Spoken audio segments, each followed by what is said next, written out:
வணக்கம். இன்னைக்கு என்ன பார்க்க போகிறோன்னா, ஒரு ஹைப்போதிசிஸ். எல்லாத்துக்கும் சயின்ஸில் ஹைப்போதிசிஸ் கேள்விப்பட்டிருப்பீங்க. இன்றைக்கி நம்ம அரசியலில் ஒரு ஹைப்போதிசிஸ் பார்க்க போகிறோம். வரலாறு திரும்புகிறது, ஹிஸ்ட்ரி ரிப்பீட்ஸ் அப்படிங்கிறதெல்லாம் கேள்விப்பட்டிருப்பீங்க. எப்படின்னா, ஏற்கனவே நடந்த விஷயம் நடந்த மாதிரி அதே மாதிரி திரும்பவும் நடக்கும். அந்த மாதிரி ஒரு விஷயந்தான் அரசியலில் நடக்கும்னு நினைக்கிற மாதிரி ஹைப்போதிசிஸ் பண்ணுறேன். இந்தியா சுதந்திரம் வாங்கிறதுக்கு முன்னாடி அரசியல் இருந்துச்சு. இந்தியா சுதந்திரம் வாங்கினதுக்கப்புறம் அரசியல் எப்படி ஆச்சுன்னா, ஒரு நாட்டு உரிமை ஆனதுக்கப்புறம் தனியாக வேறு மாதிரி அரசியல் குடியுரிமை சட்டம் 1950 அப்புறம் வேறு மாதிரி மாறிச்சு. இப்போது நம்ம இங்கே தமிழ்நாட்டில் இருக்கிற அரசியலில் பார்த்திங்கன்னா வச்சுங்களேன், அதிக நாடாடலாமா அப்படிங்கிற ஒரு ஹிஸ்ட்ரி இருக்குது. எல்லாத்துக்கிட்டேயும் அந்த கேள்வி இருக்குது. எல்லாருமே ஆமாம், நடிகனாக இருந்தால் நாடாள தெரிஞ்சிருந்துருமா அப்படிங்கிற மாதிரி கேட்குறாங்க. ஆனால் நடந்திருக்கு. யார் பண்ணாருன்னா, ஃபஸ்ட்டு எம்ஜிஆர் பண்ணார். எம்ஜிஆரோட ஹிஸ்ட்ரி எடுத்து பார்த்தோம்னா நமக்கு ஒரு விஷயம் தெரியும். எம்ஜிஆர் எப்போ நடிக்க வந்தார்னா 1936, 37 அந்த சம்திங்லேயே வந்துட்டார். ஆனால் துணை நடிகராக தான் வந்துக்கிறார். எப்போ ஹீரோவாக ஆனார்னா 1947, எப்போ இந்தியா சுதந்திரம் வாங்கினப்போ. திமுக எப்போ உருவாச்சுன்னா 1949. அதாவது சுதந்திரம் வாங்கினப்போ இருந்த கட்சிகள் என்னென்னா இந்திய தேசிய கட்சிகள் தான். காங்கிரஸு, கம்யூனிசம், முஸ்லீம் லீக் இந்த மாதிரி தேசியமயப்பட்ட கட்சிகள் தான் இருந்துச்சு. திமுக எப்போ உருவாகுது 1949. இந்தியா எப்போ குடியரசாக மாறுதுன்னா 1950. எம்ஜிஆர் எப்போ ஹீரோ வராரு 1947. ஆனால் எம்ஜிஆர் 47 ஹீரோ ஆகும்போது எந்த கட்சி அழைச்சிட்டு இருந்தாருன்னா காங்கிரஸ் தான் அவர் இது பண்ணிட்டு இருந்தார். காங்கிரஸ் மேலே தான் நம்பிக்கையை வச்சுருந்தார். திமுகக்கு எப்போ ஜாயின் பண்ணுறாருனா, திமுக உருவாகி 4 வருஷம் கழிச்சு 1953 ஜாயின் பண்ணுறாரு. 1953 49 ஆரம்பித்த திமுக ஆட்சிக்கு எப்போ வருதுன்னா 1967 தான் வருது. யார் சிஎம் ஆகிறாருன்னா அண்ணாதுரை சிஎம் ஆகிறாரு. எத்தனை வருஷம் ட்ராவல் பண்ணிக்கிறாங்கன்னா, கிட்டத்தட்ட 17-18 வருஷத்துக்கு மேலே இது பண்ணுறாங்க. ட்ராவல் பண்ணி தான் ஆட்சிக்கு வராங்க. இவர் எம்ஜிஆர் திமுகவில் எவ்வளோ இருந்தால் 53லேருந்து 67 வரைக்கும் இது பண்ணுறாரு. 67க்கு அப்புறம் அண்ணாதுரை சிஎம் ஆனதுக்கப்புறம் 69 இறந்துடுறாரு. அதுக்கப்புறம் கருணாநிதி வராரு. கருணாநிதி 71 வரைக்கும் இது பண்ணி 72 இவர் பிரிஞ்சு வராரு. யார்? எம்ஜிஆர் பிரிஞ்சு வராரு. 77 ஆட்சி பிடிச்சவர். அதுக்கப்புறம் மறுபடியும் 87 வரைக்கும் அவர் சாகிற வரைக்கும் அவர் தான் சிஎம்மாக இருந்தார்.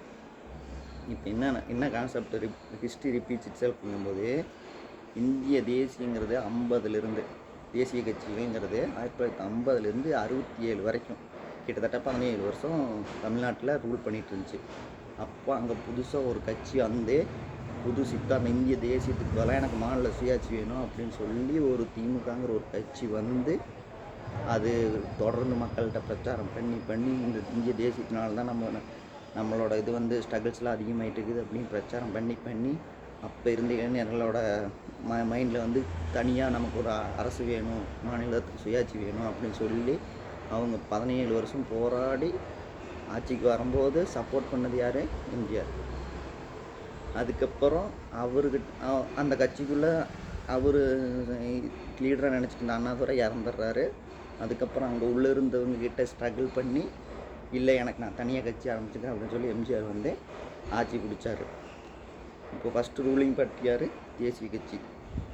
ரெண்டாவது வந்தது யார்? மாநில கட்சி. இப்போ என்ன நடந்துட்டு இருக்குதுன்னா, மாநில கட்சிக்கு திராவிட கட்சிங்கிறது காலகாலமாக 1967க்கு அப்புறம் அண்ணாதுரை ஆரம்பித்த திமுகவும் சரி, அண்ணாதுரை பேரை வச்சு ஆரம்பித்த அதிமுகவும் சரி மாற்றி வந்துகிட்டே இருக்கிறாங்க. இது என்னென்னா, அவங்க ஒரு தாட்டி மாநில கட்சி ஜெயித்ததுக்கு அப்புறமே காங்கிரஸ் கலவலத்து போச்சு. அதுக்கப்புறம் இங்கே அவங்களால சர்வை பண்ண முடியல. இப்போது இவ்வளோ டாமினண்ட்டாக பெரிய இதாக இருக்கிறது எப்படி 17 வருஷம் தேசிய கட்சி இருந்துச்சோ அந்த ஸ்டேஜில் இப்போ திமுக இருக்குது. திமுகவும் அதிமுக 2 திராவிட கட்சிகளும் இருக்குது. அந்த சித்தாந்தத்துக்கு ஆப்போசிட்டாக இப்போ என்ன வந்திருக்குதுன்னா, தமிழ் தேசியங்கிற சித்தாந்தம் வந்திருக்கு. இப்போ ஒரு ஹீரோ வரணும்னா வச்சுக்கிங்களேன், இப்போ ஒரு ஹீரோ முதலமைச்சர் ஆகணும்னா வச்சுக்கிங்களேன், அவங்க தமிழ் தேசியத்துக்கு சப்போர்ட் பண்ணி ஒரு ஜர்னி ஆரம்பித்தாங்கன்னா வச்சுங்க, ஏன்னா திமுக ஆட்சிக்கு வந்ததுக்கப்புறம் வந்து எம்ஜிஆர் அவங்களுக்கு சப்போர்ட் பண்ணல. ஆட்சிக்கு வர்றதுக்கு முன்னாடியே சப்போர்ட் பண்ணார். அதே மாதிரி ஒரு ஹீரோ தமிழ் தேசியத்துக்கு சப்போர்ட் பண்ணி இப்போ வேலை பண்ண ஆரம்பித்தார்னா தமிழ் தேசியம் ஆட்சிக்கு வந்துடும். யார்? நாம் தமிழர் கட்சி ஆட்சிக்கு வந்துடும். வந்ததுக்கப்புறம் கண்டிப்பாக ஸ்ட்ரகிள்ஸுங்கிறது எல்லாத்துக்குள்ளே உள்ளுக்குள்ளே பிரச்சனைங்கிறது வரத்தானே செய்யும். வந்துச்சுன்னா அதுக்கப்புறம் பிரிஞ்சு போய் பண்ணும்போது கண்டிப்பாக அவங்களால அந்த ஹீரோனால் ஆட்சி பிடிக்க முடியும். விஜய்க்கு அந்த வாய்ப்பு இருந்துச்சுன்னா இருந்துச்சு. ஏன் சொல்கிறேன்னா இது வரைக்கும் தமிழ் தேசியம் வரல. கரெக்டாக 16 வருஷம் 2016லேருந்து 2026 வரைக்கும் 10 வருஷத்துக்கு மேலே அரசியல் பண்ணிட்டாங்க. 11லேயே ஆரம்பித்தாங்கனாலும் அரசியல் ஆட்சி இதுக்கு போட்டிட்டது 10 வருஷம் தான் போட்டிகிட்டு இருக்கிறாங்க. இப்போ இவர் ஆரம்பித்தது 2021 22 சம்திங்கில் ஆரம்பித்தாரா? ஆரம்பிக்காமல் அந்த எலெக்ஷன்லேயே நான் வந்து இங்கே நாம் தமிழர் சப்போர்ட் பண்ணுறேன் அப்படி சொல்லியிருந்தாருன்னா இன்றைக்கி அவரோட ரசிகர்களுக்கு தற்கூரிங்கிற பேரே வந்திருக்காது. அவங்க வந்து நாம் தமிழில், ஏன்னா இவர்னால் வந்து எல்லா இதுக்கும் எல்லா இடத்துலையும் இறங்கி நடக்க முடியாது. ஆனால் அவரோட ரசிகர்கள் இவர் சொல்லிட்டாருங்கிறதோசரம் கண்டிப்பாக உள்ளே ஜாயின் பண்ணியிருப்பாங்க. உள்ளே ஜாயின் பண்ணியிருந்தாங்கன்னா அவங்களும் அரசியல்மயப்பட்டிருப்பாங்க.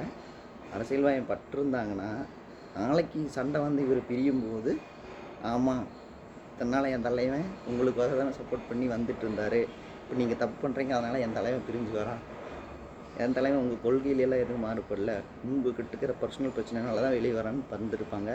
தற்கூரிங்கிற பேர் இருந்திருக்காது. அரசியலில் இது இல்லை, உங்களுக்கு என்ன இது அனுபவம் இல்லை அப்படிங்கிற பேர் வந்திருக்காது. ஆனால் இது எல்லாத்தையும் சொந்த ஈகோனாலேயே விஜய் விட்டாரோ அப்படிங்கிறது எனக்கு தோணும். உங்களுக்கு தோணுச்சுன்னா சொல்லுங்கள்.